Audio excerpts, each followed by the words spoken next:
Hi friends, நான் உங்கள் நண்பன் குட்டி. நான் பண்டுட்டிக்காரன் சொல்லிட்டு பல முறை சொல்லியிருக்கேன். இன்றைக்கி ஒரு முந்திரி காட்டுக்குள்ளே வந்திருக்கேன். இங்கேருந்து ஒரு சின்ன டிப்ஸு.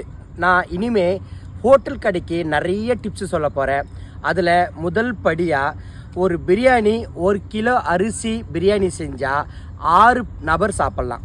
அதே பிரியாணியை ஒரு 100 கிலோ அளவுக்கு செஞ்சால் 1 கிலோ 6 to 7 நபர் சாப்பிட்லாம். அதோட உபிரித்தன்மையை பொறுத்து இருக்குது. அப்புறம் 1 கிலோ பிரியாணி செய்ய பாத்திர அளவு வேணும். 7 லிட்டர் தண்ணி பிடிக்கக்கூடிய அளவுக்கு பாத்திரம் எடுத்துக்கணும். அதாவது 1 கிலோ அரிசி, 1 கிலோ கறி, இதை ரெண்டும் சேர்த்து 2 கிலோ அளவுக்கு வட்டா எடுத்துக்கணும். அதுக்கப்புறம் விறகு 1 கிலோ பிரியாணி செய்ய 2.5 கிலோ to 3 கிலோ விறகு வேணும்.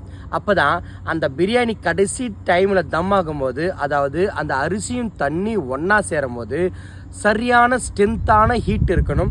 அந்த ஹீட் இருந்தால் தான் தம்மு நல்லாயிருக்கும்.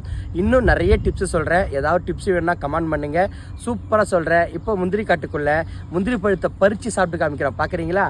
அப்படியே சூப்பராக அப்படி பறித்து எடுத்துகிட்டு வந்து சும்மா அப்படி புளிஞ்சுன்னா சாறு அப்படியே ஊற்றும். சூப்பராக இருக்குது. எங்கள் பண்டுட்டில் முந்திரி பழமும் ஃபேமஸ்ஸு, முந்திரி கொட்டையும் ஃபேமஸ்ஸு.